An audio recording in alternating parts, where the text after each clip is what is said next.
The 3-day inquiry is expected to hear oral submissions on how load reduction has impacted human rights. The inquiry follows concerns that load reduction seemed to be on the rise in vulnerable communities.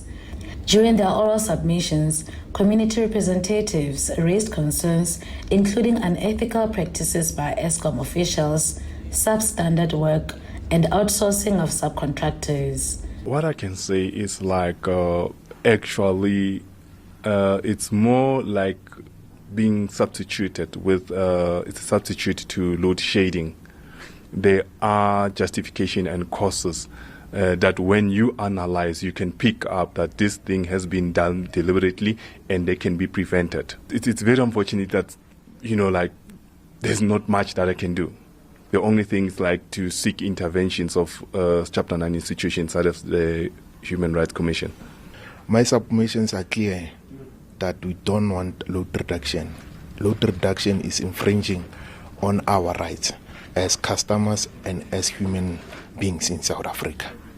So one of the things that I've underlined is that it takes away my human dignity, because at instant I'm using medication. I'm using a chronic medication that needs to be stored in a refrigerator. I use the insulin. For example, insulin must be stored in a temperature between 2 degrees Celsius and 8 degrees Celsius. It means when I don't have electricity for 5 hours, it means that medication will lose its purpose. The inquiry follows numerous complaints submitted to the Commission from various communities across the country. The complaints is to the effect that load reduction is disproportionately affecting poor and vulnerable communities. The complaint is that load shedding amounts to collective punishment, and that therefore it violates several human rights: the right to dignity, the right to equality, the right to life, and so forth.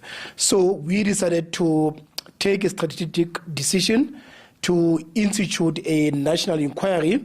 We made a call for submissions last year, and we received lots of submissions, including from affected persons, communities, the Minister of Electricity, Eskom, NESA, and several departments.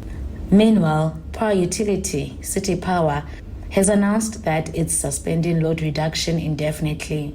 At City Power, we have decided to suspend load reduction indefinitely. You'll remember that in December we had basically suspended it for the duration of the festive holidays because of the demand on the network was a little bit low, and so we could manage to stay afloat without implementing load reduction. So we had told our customers that we will re-implement it at the end of January, depending on how the grid is performing. So after monitoring our grid, we realized that we are still very much fine.